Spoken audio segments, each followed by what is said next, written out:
하나님의 말씀은 이사야서 53장 1절부터 12절입니다. 구약성경 이사야 53장 1절부터 12절까지 교독하시겠습니다. 1033페이지입니다. 교독하시겠습니다. 우리가 전한 것을 누가 믿었느냐? 여호와의 팔이 누구에게 나타났느냐? 그는 주 앞에서 자라나기를 연한 순 같고 마른 땅에서 나온 뿌리 같아서 고운 모양도 없고 풍채도 없은즉 우리가 보기에 흠모할 만한 아름다운 것이 없도다. 그는 멸시를 받아 사람들에게 버림받았으며 감고를 많이 겪었으며 질고를 아는 자라. 마치 사람들이 그에게서 얼굴을 가리우는 것 같이 멸시를 당하였고 우리도 그를 귀히 여기지 아니하였도다. 그는 실로 우리의 질고를 지고 우리의 슬픔을 당하였거늘 우리는 생각하기를 그는 징벌을 받아 하나님께 맞으며 고난을 당한다 하였노라. 그가 찔림은 우리의 허물 때문이요 그가 상함은 우리의 죄악 때문이라. 그가 징계를 받음으로 우리는 평안을 누리고 그가 채찍에 맞음으로 우리는 나음을 받았도다. 우리는 다 양 같아서 그릇 행하여 각기 제 길로 갔거늘 여호와께서는 우리 모두의 죄악을 그에게 담당시키셨도다.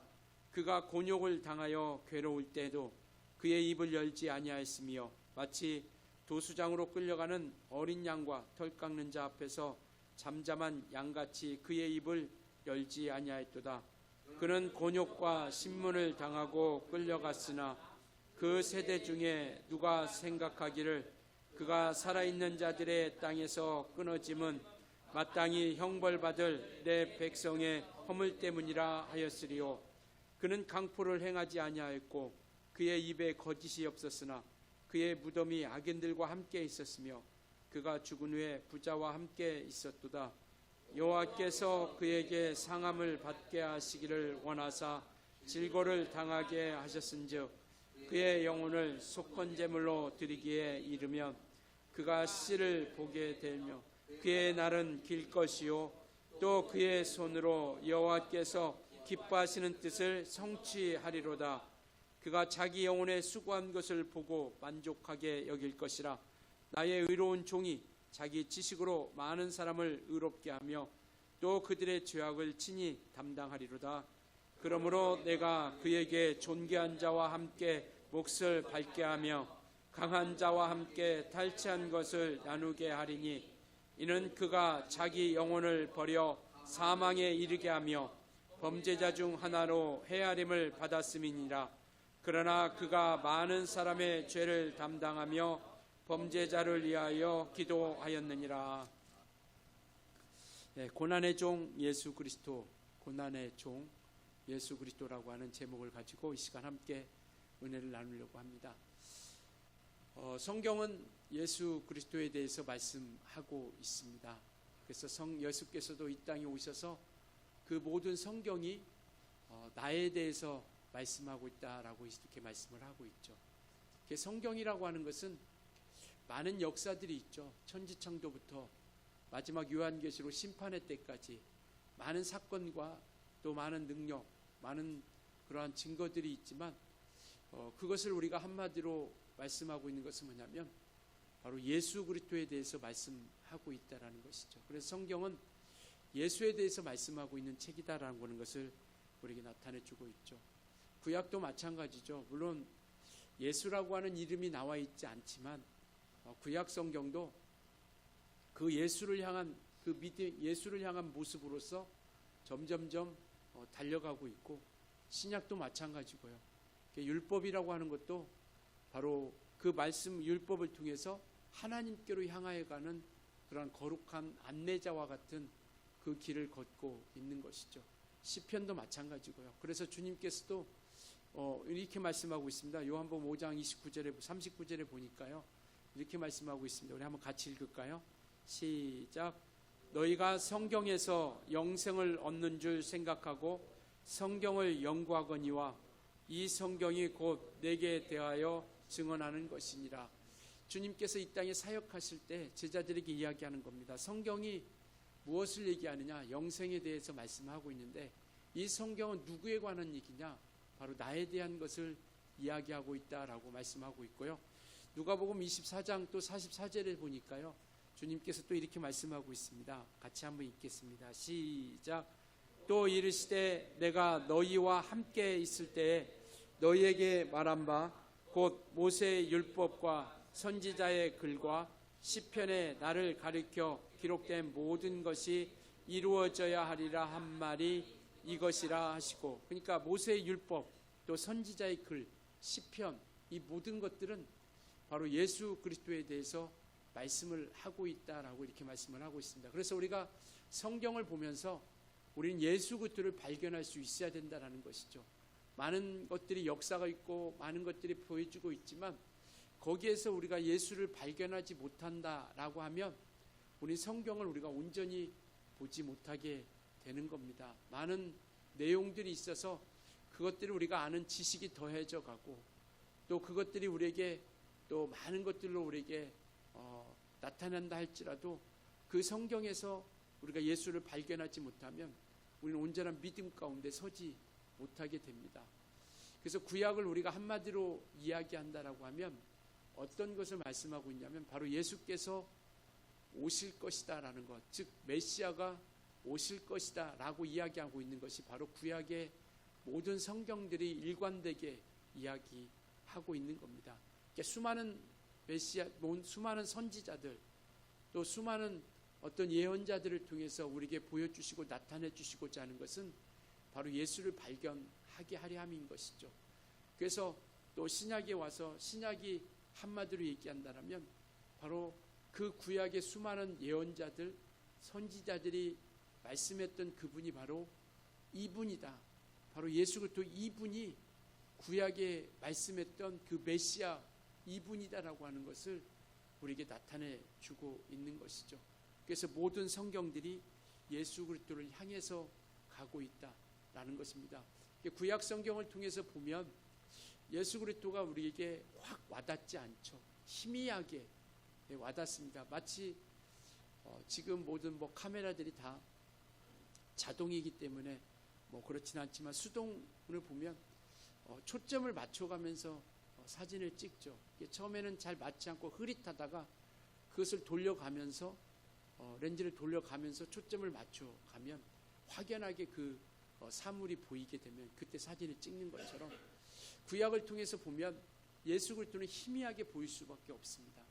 근데 우리가 신약을 보면서 수많은 선지자들과 예언자들이 이야기했던 것이 바로 이 예수 그리스도를 통해서 말씀하시고자 하는 것이구나라는 것을 보게 되는 것이죠.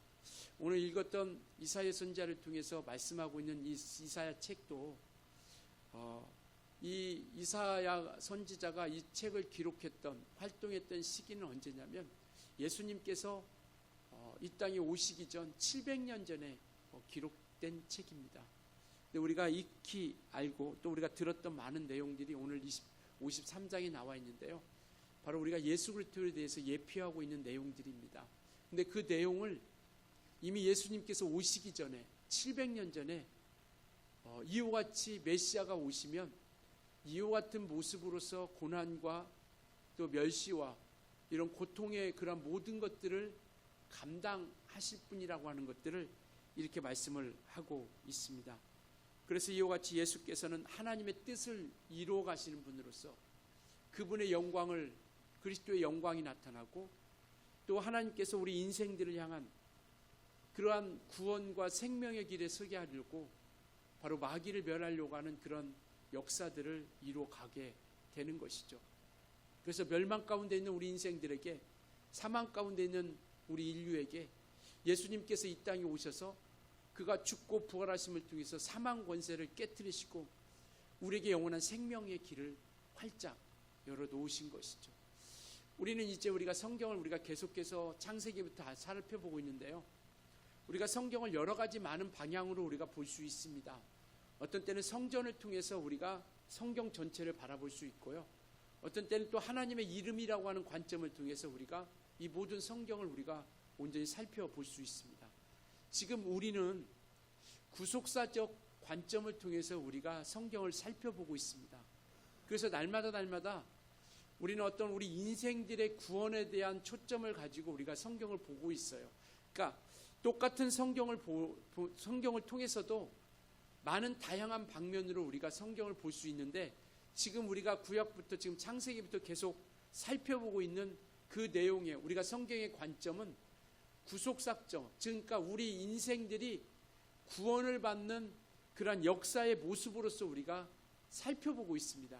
그래서 우리가 지난주에도 하나님은 거룩하신 분으로서 우리가 거룩하지 못하면 바로 하나님을 뵐 수 없고 그 구원에 이를 수 없다라고 하는 그런 구속사적, 그런 구속이라고 하는, 구원이라고 하는 관점을 통해서 우리가 계속 성경을 살펴보고 있는 것이죠. 오늘도 주님께서 이와 같이 이미 700년 전에 예언했던 이 모습, 그 모습을 통해서 우리에게 보여주시고자 하는 것은 뭐냐면, 저와 여러분이 구원의 길에 설 수 있고 생명을 얻을 수 있다라고 하는 것을 말씀하고 있죠. 그러니까 속죄의 진리를 말씀을 하고 있습니다. 우리가 죄와 허물 가운데 우리 인생들이 어떻게 하면 그 속죄를 통해서 영원한 생명을 얻을 수 있을까? 그 길을 이루어 가신 이가 누구냐면, 오늘 이와 같이 예수라고 하는 얘기가 한마디도 나와 있지 않지만, 이사야 선지자는 장차 나타날 메시아라고 하는 그가 우리의 모든 것들을 담당하고 이루어 가실 것이다라는 것. 그래서 오늘 읽었던 이사야 53장은요, 메시아가 오셔서 고난받을 것이라는 것을, 고난 받으실 것이라고 하는 것을 이미 700년 전에 말씀하고 있는 겁니다.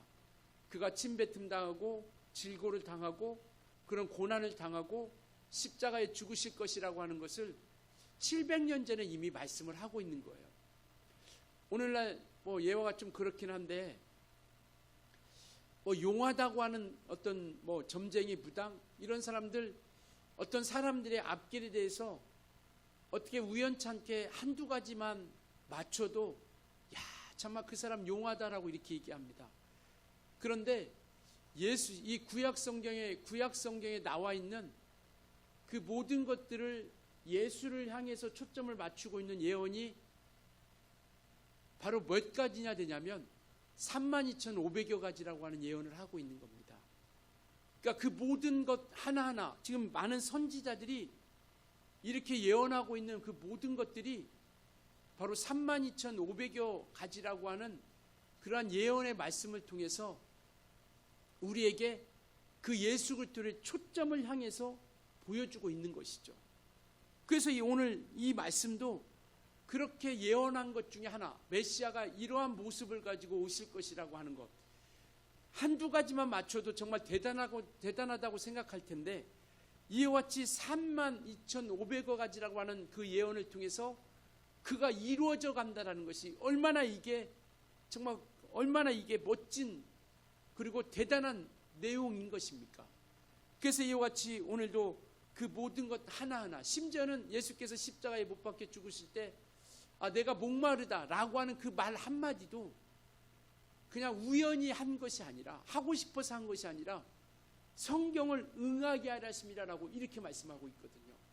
그러니까 예수께서 이 땅에 오셔서 행하는 모든 것들, 그가 마리아라고 하는 처녀의 태를 빌어서 오신 것도, 그가 이 땅에서 공생애를 살기 시작하는 모든 시간도, 그리고 때가 됨으로 말미암아 예루살렘에 올라가서 십자가에 죽으시러 올라가는 그 모든 시간도 때에 따라서 그 약속하신, 그 계획한 대로, 이 예언한 대로 모든 것들이 이루어져 가고 있다라는 것이죠.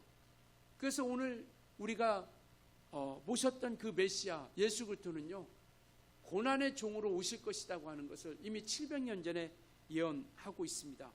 그리고 그가 고난으로만 끝나는 것이 아니라 고난 이후에 그런 영광과 승리가 있다라는 것을 오늘 우리에게 말씀하고 있죠. 오늘 이와 같이 고난을 먼저 얘기하기 전에요, 오늘 이사야 선지자는 그가 존귀한 분이라고 하는 것을 먼저 말씀하고 있습니다. 52장 13절 보면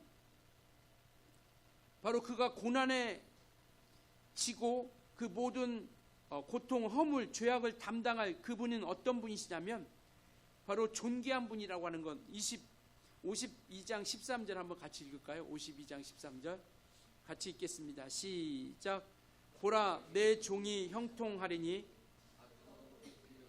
지극히 존귀하게 되리라. 바로 이분은 이 땅에서 고난의 종으로서 오시지만 그는 존귀하게 될 것이라고 하는 것, 바로 그 모든 승리를 통해서 하나님의 영광 가운데 그 승리의 모습으로서 서게 될 것이라고 하는 것. 그러니까 죽음으로 끝나지 않고 그는 부활을 통해서 하나님 보좌 우편 하늘의 영광에 이를 것이라고 하는 것을 이미 그 영광과 존귀케 될 것이라는 것을 이미 예언하고 말씀을 하고 있습니다. 그래서 우리는 신약을 마주하기 때문에 우리는 이 말씀이 온전하게 예수 그리스도를 이야기하고 있다는 것을 너무나도 잘 알고 있어요. 지금 이 53장 읽었던 말씀이 이분은, 이 성경은 예수를 말씀하고 있구나라고 잘 알고 있습니다. 그런데 신약을 접하지 못한 유대인들은요, 이들은 온전한 믿음 가운데 온전히 그것을 메시아로서 받아들이기가 쉽지 않다라는 겁니다. 어쨌든 이와 같은 정말 예언을 통해서 예수께서는 십자가의 죽음으로 끝나는 것이 아니라 부활하셔서 하나님의 영광 가운데 거하게 되시고, 바로 성경은 하나님은, 바로 예수 그리스도는 하나님과 동등하신 분이시다라고 이렇게 말씀하고 있어요. 그가 비록 마치 천대받고 하나님께 버림받은 것처럼 그들의 눈에는 보일 수 있겠지만 그는요, 하나님과 동등하신 분이시다라고 하는 것, 바로 그분은 존귀한 분이라고 하는 것을 오늘 우리에게 말씀하고 있죠. 우리가 매주마다 고백하는 것, 빌립보서 2장 6절, 우리 다시 한번 또 우리가 한번 고백해 볼까요? 같이 읽습니다. 시작. 그는 근본 하나님의 본짓이나 하나님과 동등됨을 취할 것으로 여기지 아니하시고, 그러니까 하나님과 동등하신 분이세요. 정말 하나님과 동등하신 분이시지만, 그러나 아버지께서, 하나님께서 계획하신 그 뜻을 이루시려고 육체라고 하는 연약함을 가지고 이 땅에 오신 겁니다. 육체는 죽음을 당해야 돼요. 죽음을 맛보아야 됩니다. 그렇기 때문에 육체라고 하는 것은 제한적이고 연약하다라고 하는 것을 말씀을 하고 있죠. 그러니까 만약에 육체라는 것이 없으면 우리가 굳이 죽음을 맛보지 않아도 되고, 또 어떤 시공간에 대한 제한을 받지 않죠. 천사들은 시공간에 제한을 받지 않습니다. 근데 우리가 예수께서는 이와 같이 하나님의 동등하신 분이시지만, 그러한 존귀한 분이시지만 이와 같이 육체를 가지고 오셔서 하나님과 동등됨을 취할 것으로 여기지 아니하시고 육체를 가지고 우리의 허물과 죄악을 위해서 이 땅에 오셨다는 것. 오늘 본문에도 말씀하고 있잖아요. 사람들은 뭐라고 하냐면 4절에 보니까 이렇게 얘기하고 있어요. 그는 실로 우리의 질고를 지고 우리의 슬픔을 당하였거늘. 그러니까 장차 오실 메시아는 우리의 질고를 졌고 우리 슬픔을 담당하셨는데, 사람들은 어떻게 생각하냐면 그가 징벌을 받아 하나님께 맞으며 고난을 당한다라고 이렇게 얘기하고 있죠. 그러니까 예수 그리스도께서 이 땅에 십자가에 못 박혀 죽으실 때 사람들은 뭐라고 생각하냐면, 저주받는구나, 드디어. 바로 자기가 하나님의 아들이라고 이야기하고, 정말 신성을 모독하더니 드디어 저주받는구나라고, 자기의 죄로 하나님께 버림받는구나라고 이렇게 생각을 했던 겁니다. 그런데 우리는 이제 신약을 통해서 알고 있기 때문에 당연하게 이야기하겠지만, 어쨌든 예수님 시대 유대인들은요, 이렇게 예수님께서 십자가에 돌아가시는 모습을 통해서 그를 온전한 메시아로 바라보지 못하는 겁니다. 그러니까 수없이 많은 선지자들을 통해서, 예언자들을 통해서 이렇게 말씀해줬고, 메시아가 이렇게 오실 것이고 그가 오시면 이렇게 되어질 것이라고 수없이 말씀해 주었건만, 이들은 이 당시에, 예수님 당시에 유대인들은요, 자기들이 생각하는 메시아가 있었던 겁니다. 그래서 자기들만이 생각하는 메시아상이 있었던 거예요.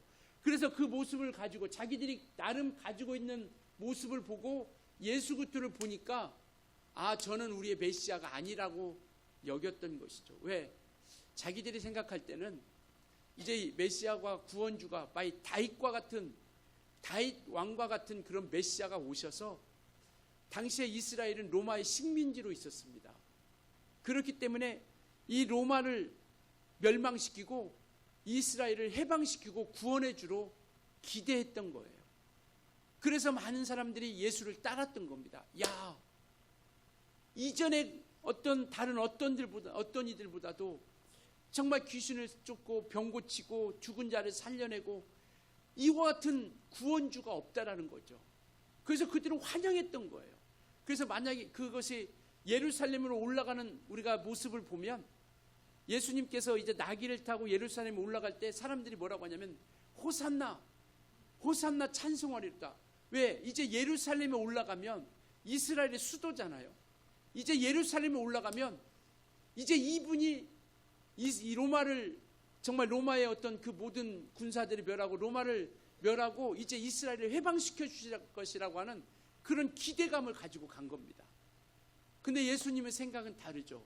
성경은 예수님께서는 이제 내가 예루살렘에 올라가서 죽임을 당할 것이다 라고 이렇게 얘기하고 있죠. 그러니까 예수님은 죽으시러 예루살렘에 올라가는데 따르는 유대인들은 그가 우리를 해방시켜 주실 메시아로 기대하고 올라갔던 거예요. 그래서 그 호산나라는 뜻이 뭐냐면 우리를 구원하소서라는 뜻을 가지고 있습니다. 그러니까 이제는 이가 우리를 구원하실 자라고 생각했던 거죠. 그래서 정말 그 나귀 앞에 안장에 자기 옷들을 겉옷을 깔고 정말 그 주님께서 가실 때 자기들의 옷을 깔아서 주님의 길을 그리고 종려나무 가지로 막 환영했던 거예요. 왜? 왕으로 여겼던 거예요. 가장 최고의 가장 높은 왕으로서 섬겼던 겁니다. 그런데 그런 분이 십자가에 돌아가시니까 모든 따르던 무리들이 다 도망간 겁니다. 왜? 이분은 메시아가 아니구나. 우리가 기대했던 메시아는 이런 메시아가 아닌데 심지어는 제자들도 다 도망가게 되는 것이죠. 그래서 그러한 당시의 유대인들은요, 그러한 예수 그리스도를 참 구세주 메시아로 보지 못하고 오히려 많은 사람들이 예수를 거부하죠. 그래서 요한복음 12장 38절에는요 이렇게 말씀을 하고 있습니다. 같이 한번 읽을까요? 시작. 이는 선지자 이사야의 말씀을 이루려 하심이라. 이르되 주여 우리에게서 들은 바를 누가 믿었으며 주의 팔이 누구에게 나타났나이까 하였더라. 그러니까 이사야 선지자가 700년 전에 예언한 겁니다. 이들이 예수에 대해서 이야기하는데 누가 믿었더냐? 믿는 사람들이 많지 않았던 겁니다. 오늘 1절에 이렇게 말씀하고 있죠. 오늘 요한복음에 요한이 이 1절의 말씀을 인용한 거예요. 이 말씀을 이사야 선지자가 예언했던 그 말씀을 가지고 인용한 거예요. 53장 1절에 이렇게 얘기하잖아요. 우리가 전한 것을 우리가 전파한 것을 누가 믿었느냐? 여호와의 팔이 누구에게 나타나느냐? 그러니까 많은 사람들이 믿지 않았다는 겁니다. 왜? 자기들이 생각했던 메시아가 아니라라는 것이죠. 오늘날도 마찬가지죠.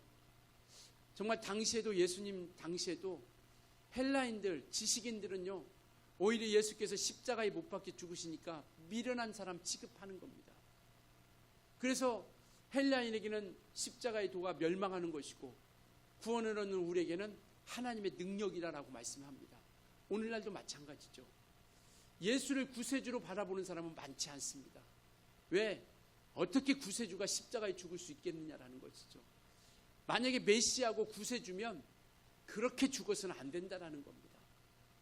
정말 뭔가 자기들만의 생각하는 게 있죠. 야, 최소한 구세주는 메시아는 이 정도의 모습을 갖추고 와야 되지 않겠느냐. 어떻게 해서 마국간에서 태어나고 차라리 정말 예수를 성인 군자 중에 어떤 많은 믿음, 많은 훌륭한 사람 중에 하나로 인정할지언정 구세주로 믿지 않죠. 오늘날도 마찬가지입니다. 그래서 우리가 소개하고 예수 믿고 구원받으라고 하고 예수 믿어야 구원받고 예수 믿어야 천국에 갈 수 있다고 하면 뭐라고 하냐면 그래요. 당신이나 잘 가세요 라고 이렇게 얘기합니다. 믿지 않죠. 왜? 저 이스라엘 땅 한쪽 구석에서 나왔던 그런 분이 어떻게 메시아가 될 수 있겠느냐라는 겁니다. 그러나 그래서 많은 사람들이 믿지 않는다라고 하는 것을 이야기하고 있는 것이죠. 왜? 자기들의 나름대로 구원자 메시아라고 하는 것을 가지고 있기 때문에요. 그래서 우리가 정말 어떻게 메시아로서 멸시받고 구원받고 이러한 길로서 올 수 있겠느냐. 그러나 정말 그분은요, 그분의 죄로 그분의 허물로 말미암아 그 모든 것들을 담당하신 것이 아니라 우리의 허물과 죄악을 위해서 담당하셨다라고 하는 것. 우린 때때로요 신앙생활하면서 그렇게 생각합니다. 우리 믿음의 사람도 어려움이 많죠. 또 겪는 고통도 많이 있습니다. 그때마다 우리는 이렇게 해줬으면 좋겠다. 이렇게 우리 예수님께서 이렇게 해줬으면 좋겠고 빨리 이것이 벗어났으면 좋겠다 라고 하는 생각들을 가지게 되죠. 그러나 예수님은 그러한 순간 때때로 또 그것을 그냥 놔둘 때도 있고 또 그것을 지켜볼 때도 있습니다. 왜? 우리 믿음이 온전히 서가기를 바라고 있기 때문에요. 이와 같이 주님은 우리의 생각과 주님의 생각이 다르다라는 것이죠. 우리는 빨리 이 고통의 순간이, 이 어려움의 순간이, 이 어떤 시련의 순간이 빨리 지나갔으면 좋겠는데 주님은 뭐냐면 네가 이 믿음을 잘 이겨냈으면, 이 믿음으로 잘 이 순간을 이겨내겠으면 좋겠다. 이 순간을 정말 나를 인정하고 붙잡고 잘 이겨나갔으면 좋겠다라고 하는 그러한 바람과 기대가 있다라는 것이죠. 이처럼 우리 신앙은요, 우리의 바람과 기대로 가는 것이 아니라 하나님의 바라심과 기대임을 가지고 우리가 나아가는 것이죠. 유대인들은 강한 왕을 기대했습니다. 정말 자기들을 해방시킬 정말 그런 능력의 왕을 기대했던 것이죠. 그런데 십자가에 돌아가시는 그 모습을 통해서 이들은 주님을 멀리 했던 것이고요. 예수님은요, 우리의 고난을 짊어지신 겁니다. 저와 여러분의 죄의 짐을 짊어지고 겪지 않아도 될 그 모든 고통과 아픔을 겪어가게 된 것이죠. 그래서 그들은 수많은 예언자들을 통해서 이와 같이 선지자들을 통해서 말씀해 주셨건만 예수님 당시의 유대인들은요, 믿지 않죠. 그래서 오직 자기들이 원하는 것을 이루고 나아갔다는 것. 바로 오늘 정말 대단하고 우리가 정말 놀라운 것은 뭐냐면 이사야 선지자 700년 전에 예언했던 그 모습 그대로 예수님께서 그 뜻대로 이루어져 가고 있다는 것. 오늘 우리에게 오늘 읽었던 이 이사야서 53장 4절부터 9절까지 계속 이야기하고 있는 것은 뭐냐면요, 우리가 많이 익숙하게 보이는 단어는 뭐냐면 우리라고 하는 단어입니다. 우리라고 하는 단어. 왜 그분이 질고를 지고, 왜 그분이 고통을 당하고, 그분이 왜 징벌을 당하고, 왜 매를 맞았을까? 바로 그것은요, 우리의 슬픔과 우리의 질고와 우리의 죄악을 인함이라고 이렇게 말씀을 하고 있습니다.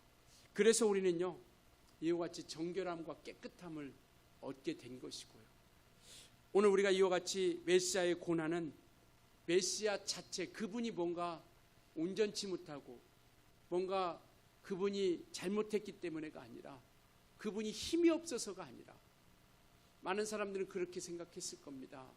정말 예수께서 힘이 없어서 뭔가 부족해서 라고 생각하겠지만 아니요, 메시아의 고난은 우리의 죄 때문입니다. 그래서 오히려 오늘 읽었던 11절에는요 이렇게 말씀하고 있어요. 그가 자기의 영혼에 수고한 것을 보고 만족하게 여길 것이야. 나의 의로운 종이 자기 지식으로 많은 사람을 의롭게 하며 또 그들의 죄악을 친히 담당하셨다라고 이렇게 말씀하고 있습니다. 바로 그분은 의로우신 분이다라고 이렇게 말씀하고 계세요. 그분이 죄악을 친히 담당하신 것은 뭐냐면 우리로 말미암아 의롭게 하려 함이라라고 이렇게 말씀을 하고 있는 것이죠. 오늘 이와 같이 우리의 허물과 죄악을 담당하셨던 그분은 바로 우리의 생명과 우리의 구원을 위한 것이다라는 것을 말씀을 하고 있습니다. 왜 우리에게는 대속이 필요할까요? 우리 인간으로서는 그 죄의 문제를 해결할 수 있는 자가 아무도 없기 때문에 그렇습니다. 성경은 의인은 없나니 하나도 없다라고 말씀하셨고 우리의 모두는 죄악 가운데 있다라고 이렇게 말씀을 하고 계세요. 그렇기 때문에 우리 인생들, 우리 인간으로서는 구원을 얻을 수 있는, 우리 죄를 해결할 수 있는 사람이 아무도 없는 것이죠. 어떻게 죄인이 다른 사람의 죄를 용서할 수 있겠습니까? 그러나 바로 주님께서, 죄 없으신 그분께서 이와 같이 아담으로부터 말미암는 그 죄로 우리에게 형벌과 저주와 그러한 고통이 우리 가운데 들어온 것을 통해서 바로 그 모든 것들을 담당하신 것이죠. 죄로 인한 결과, 그것이 사망이고 그 사망이라고 하는 것은 지옥 형벌을 이야기하고 있습니다. 로마서 5장 12절 한번 보여주실래요? 같이 읽겠습니다. 시작. 그러므로 한 사람으로 말미암아 죄가 세상에 들어오고 죄로 말미암아 사망이 들어왔나니 이와 같이 모든 사람이 죄를 지었으므로 사망이 모든 사람에게 이르렀느니라. 그러니까 한 사람, 아담 한 사람으로 말미암아 죄가 이 세상 가운데 들어왔고 그 죄의 결과로 인하여 우리에게 나타나는 것이 뭐냐면 사망이 우리 가운데 들어오게 됐다는 것이죠. 그 사망이 뭐냐? 그 사망이 형벌이라고 하는 거예요. 그 형벌은 무슨 형벌이냐? 지옥 형벌이라고 하는 겁니다. 그래서 그 모든 것들을 이와 같이 담당하신 분이 누구냐면 예수 그리스도이시다고 하는 것을 말씀을 하고 있는 것이죠. 하나님은 우리의 죄를 완벽하게 없으신 겁니다. 그래서 우리가 주 앞에 때로는 죄가 있고 허물이 있다 할지라도 주 앞에 나와서 우리가 회개하며 용서를 구할 때 우리는 깨끗함을 받고 정결함을 통하여 우리가 온전히 서 갈 수 있게 된다는 것이죠. 그러니까 우리가 그 하나님의 은혜와 사랑을 알면 알수록 우리는 하나님께서 우리에게 베풀어 주신 것이 얼마나 크고 놀라운 것이라는 것을 우리가 깨닫게 되는 겁니다. 그래서 죄의 삭은 사망이 있기 때문에 정말 구원하는 필요한 모든 과정을 감내하기 위해서 그는 잠잠하셨다라고 이렇게 말씀하고 있죠. 7절 우리 한번 같이 한번 읽을까요? 53장 7절 같이 읽을게요. 시작. 그가 곤욕을 당하여 괴로울 때에도 그의 입을 열지 아니하였으며 마치 도수장으로 끌려가는 어린 양과 털 깎는 자 앞에서 잠잠한 양같이 그의 입을 열지 아니하였도다. 주님은요, 그가 연약해서도 아니고 죄가 있어서도 아니지만 우리의 죄악을 담당하기 위해서 그는 핑계하지 않고 외면하지 않았다는 거죠. 묵묵히 그 모든 것들을 감내하셨습니다. 빌라도가 묻잖아요. 네가 왕이냐? 라고 묻습니다. 그때 주님께서는 외면치 않죠. 그가 왕이라고 안 하면 죽지 않을 수도 있어요. 근데 그는 왕이라고 얘기합니다. 그러니까 빌라도가 얘기하죠. 나는 너를 놓아줄 권세도 있고 살려줄 권세도 있다. 그러나 그 모든 길에 있어서 예수님께서는 핑계하지 않아요. 마치 정말 도살장에 끌려가는 양처럼 묵묵히 그 일을 감당하는 겁니다. 왜? 우리의 모든 죄와 허물을 깨끗하게 하기 위해서, 우리 죄를 사해 주시기 위해서요. 그래서 우리는 그 믿음으로 온전히 나아가는 것이고요. 그 대속의 결과로 인해서 우리는 생명을 얻게 되는 것이고, 그리고 우리는 승리라고 하는 것을 우리가 경험하게 되는 겁니다. 아이들은 어렸을 때는 부모님이 우리를 사랑하고 있는지를 잘 모릅니다. 마치 우리를 때로는 타이르기도 하고 때로는 이와 같이 구중도 하는 것들이 그것이 마치 나에게 뭔가 괴롭고 하고 힘들게 하는 그게 사랑이라고 하는 것을 깨닫지 못하게 되는 것이죠. 그런데 우리가 자라가면서 성인이 되어가면서 아 그렇구나, 우리를 올바르게 인도하고자 이렇게 하셨구나라고 하는 그 사랑을 깨닫게 되는 것이죠. 그것처럼 우리가 십자가의 사랑이 정말 주님께서 우리를 위해서 베풀어 주신 그 공로, 그 사랑을 깨닫지 못하면 그 주님이 베풀어 주신 사랑이 얼마나 크고 놀라운지를 우리는 알지 못하게 되는 겁니다. 그러니까 그 사랑을 알지 못하니까요, 주님께 나오지 못하는 겁니다. 예수께 나오는 사람은 누구냐? 그 베풀어 준 사랑이 크고 놀라운 것을 아는 겁니다. 그러니까 주님 앞에 온전히 나아가고 정말 그 사랑 앞에 우리가 온전히 엎드릴 수밖에 없는 것이죠. 그래서 이와 같이 예수님의 사랑이 얼마나 큰지 깨닫게 됐을 때 우리는 주님 앞에 온전히 순종하고 그 거룩한 길에 우리가 함께 서가게 된다는 것이죠. 예수님은요, 우리 죄를 제거해 주시고 그분의 의를 우리 가운데 나타내 주셨습니다. 우리가 의롭게 되는 것, 이제는 우리가 어떤 공로로서, 우리의 어떤 행위로서가 아니라 믿음을 통해서 우리가 구원을 얻게 된다는 것, 이것이 우리에게는 너무나도 엄청난 축복이죠. 우리 자신을 되돌아보면 나 같은 자가 구원받을 수 있을까? 맞아요. 이 세상은 구원받을 수 있는 사람이 아무도 없습니다. 어떤 행위로나 공로를 통해서 따진다면. 그러나 감사하게도요, 우리 주님께서는 우리의 행위를 보지 않고 믿음을 보신다는 겁니다. 그래서 오늘 우리는요, 담대하게 주님 앞에 나오게 되는 겁니다. 하나님 앞에 우리는 담대하게 나오는 거예요. 지난 한 주간 돌아볼 때 우리는 어떤 정말 육체의 정욕 가운데 우리가 원하는 것, 하나님 말씀보다는 우리의 생각, 하나님의 뜻보다는 우리의 길을 더 많이 쫓아 왔습니다. 그럼에도 불구하고 우리가 주님 앞에 나올 수 있는 것은 뭐냐면 그분은 묻지도 않고 따지지도 않고요.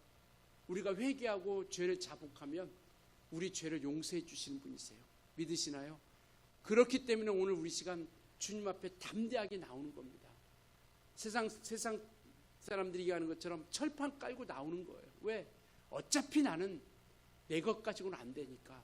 주님 붙잡지 않으면 살아갈 수 없고 생명을 얻을 수 없기 때문에 오늘 이 시간 또 주님 앞에 엎드리는 겁니다. 용서해 주시고 정결하게 하시고 깨끗하게 해달라고 기도하는 것이죠. 그래서 우리는 그가 죄와 사망 권세를 깨뜨리고 부활하심을 통해서 우리에게 생명을 주신 것, 영원히 그 사망 아래 종로로 타는 우리 인생들을 그 부활하심을 통해서 그 사망관들을 깨뜨린 그 예수 그리스도의 부활하심을 우리가 믿는 겁니다. 그래서 우리 기독교인들에게는요, 부활이 우리에게는 최고의 신앙입니다. 그래서 가장 최고의 절기가 우리는 부활절이에요. 성탄절도 우리에게는 물론 중요하지만 그것보다 우리가 더 귀하게 여기는 믿음은 뭐냐면 부활입니다. 그렇기 때문에 우리는 이 땅에서 그 믿음을 놓지 않는 거예요. 세상은 부활을 믿지 않잖아요. 죽음이 끝이라고 생각합니다. 그래서 죽음이 진리예요. 그러나 우리는 부활이 진리입니다. 부활은 영원히 변치 않는 거죠. 죽음 이후에 또 다른 삶이 있다는 것을 우리는 믿는 사람들이고요. 그래서 그 믿음을 통해서 나아가는 것이고, 그래서 주님께서도 이 땅에 능히 육체로 오셔서 아버지의 뜻 앞에, 그분이 말씀하신 그 계획 앞에 자기의 모든 것들을 잠잠히 그 모든 길을 걸어가셨던 것이죠. 우리가 매주마다 고백하는 그 고백입니다. 빌립보서 2장 8절부터 11절 말씀 우리 다시 한번 우리가 고백하겠습니다. 다시 한번 8절 고백합니다. 시작. 사람의 모양으로 나타나사 자기를 낮추시고 죽기까지 복종하셨으니 그 십자가에 죽으심. 그 말씀 앞에 복종하고 나아갔던 것은, 십자가에 죽으신 것은 뭐냐면 그것이 끝이 아니라는 걸 아는 겁니다. 하나님께서 그를 정말 그 영광의 보좌 우편에 앉으실 것을 믿고 의지하며 그 약속을 정말 따랐던 것이죠. 그래서 우리는 이 죽음이 끝이 아니라는 것, 우리가 믿음 때문에 이 목숨을 바칠 수 있는 것은 뭐냐면 죽음이 끝이 아니라는 것을 알기 때문에, 예수님도 이와 같이 낮추시고 죽기까지 복종하고 십자가를 지실 수 있었던 것은 뭐냐면 하나님이 그 보좌 우편의 영광에 앉히실 것을, 그게 우리가 가야 할 길임을 알았기 때문에. 그래서 9절부터 이렇게 말씀하고 있죠. 9절부터 11절까지 우리 같이 읽겠습니다. 시작. 하나님이 그를 지극히 높여 모든 이름 위에 뛰어난 이름을 주사 하늘에 있는 자들과 땅에 있는 자들과 땅 아래에 있는 자들로 모든 무릎을 예수의 이름에 꿇게 하시고 모든 입으로 예수 그리스도를 주라 시인하여 하나님 아버지께 영광을 돌리게 하셨. 그 이름이 뛰어난 이름, 모든 이름 위에 뛰어난 이름을 통해서 바로 하나님께 그 모든 일들을 그 이름 앞에 무릎 꿇게 하시고 결국 하나님 앞에 영광을 돌리게 하는 그러한 믿음의 길로서, 그러한 모습으로서 나아갈 수 있도록 인도해 주셨다는 것이죠. 오늘 신앙을 우리가 믿음을 끝까지 지켜나가는 이유는 뭐냐면 바로 부활에 대한 소망이 있기 때문에 그렇습니다. 저와 여러분에게 그 영광으로서 우리에게 갚아주신다라는 거예요. 이게 다른 겁니다. 죽음이 끝이 아니라 우리에게 영광으로서 우리를 신원해 주실 때가 있다라는 것, 바로 이 소망을 가진 이들이요, 이 땅에서 하나님의 사랑을 기억하면서 그 믿음의 길로서 우리가 온전히 나아간다는 겁니다. 그래서 예수님의 십자가의 사역은요, 어떤 한 사람들만이 아니라 모든 인류에게 주셨다는 것을 오늘 우리에게 말씀하고 있죠. 하나님의 사랑을 받은 우리는, 그렇다면 우리는 주님 앞에 어떻게 반응해야 될까? 오늘 세 가지를 좀 말씀드리고 마치려고 합니다. 첫 번째입니다. 예수님이 우리를 위해서 대속분이 되신 것을 우리가 믿는 겁니다. 우리 주님께서 그 모든 일을 이와 같이 하나님의 사랑이 우리가에게 베풀어 주신 그 사랑 앞에 우리가 반응해야 될 것은 믿는 거예요. 주님께서 우리의 죄를 대속해 주신 것을 믿고 나아가는 겁니다. 그리고 그것을 받아들이는 것이죠. 그래서 우리는 그 믿음 가운데 소망을 가지고 나아가는 것이고요. 두 번째는 뭐냐면 우리를 위해 값비싼 희생을 헛되게 하지 말자라는 겁니다. 우리는 주님께서 피 흘려주신 그 보혈의 공로를 통해서 그 값이 헛되지 않도록 그렇게 나아가는 거죠. 그것이 뭐냐면 예수님께서 이 땅에 오셔서 정말 그 모든 아버지의 뜻 앞에 순종했던 것처럼 우리 또한 주님의 뜻에 우리가 순종하며 나아가는 겁니다. 그래서 우리가 사는 것은 이제 예수를 믿는 믿음 가운데서 우리가 사는 것이다라고 이렇게 말씀을 하고 있죠. 세 번째는 뭐냐면 모든 사람에게 이 복음의 소식을 전하여 믿게 하여 구원에 이르게 하는 것. 이게 바로 하나님의 사랑 받은 자들이 반응해야 할 모습이라는 것이죠. 그래서 우리에게 말씀하고 있죠. 너희는 어떤 빚도 지지 말라. 바로 사랑의 빚을 지라라고 이렇게 말씀을 하고 있죠. 우리는 하나님의 사랑받은 사랑의 빚진 자고요. 일평생 우리는 그 사랑의 빚을 갚아가는 거죠. 무엇을 통해서? 복음을 전하는 것으로서, 생명을 전하는 것으로서. 그래서 우리는 이와 같이 정말 그 복음의 소식을 전하는 일에 열심을 내며 달려갈 수 있는 우리 모두가 되어줄 수 있기를 예수로 축원합니다.